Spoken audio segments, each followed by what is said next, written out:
நான் தான் white rice. அப்புறம் நான் தான் பிரியாணி. யாருக்கெல்லாம் ஒயிட் ரைஸ் பிடிக்குமோ அவங்க எல்லாம் இந்த வீடியோக்கு ஒரு லைக் பண்ணிக்கோங்க. அப்புறம் யாருக்கெல்லாம் பிரியாணி பிடிக்குமோ அவங்க எல்லாம் நம்ம சேனலை சப்ஸ்கிரைப் பண்ணிக்கோங்க. சரி, ஓகே, லெட்ஸ் கோ. என்ன செய்யறதுக்கு உங்களுக்கு மினிமம் அரை மணி நேரம் தேவைப்படும். அப்புறம் என்ன செய்யறதுக்கு உங்களுக்கு மினிமம் 40 நிமிஷம் தேவைப்படும். என்னோட ஸ்டார்டிங் பிரைஸ்லாம் ஒன்றும் கிடையாது.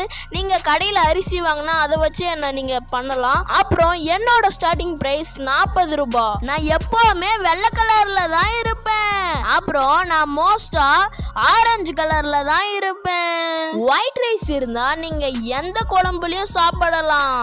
ஆனா பிரியாணி அப்படி கிடையாது. So the winner is white rice.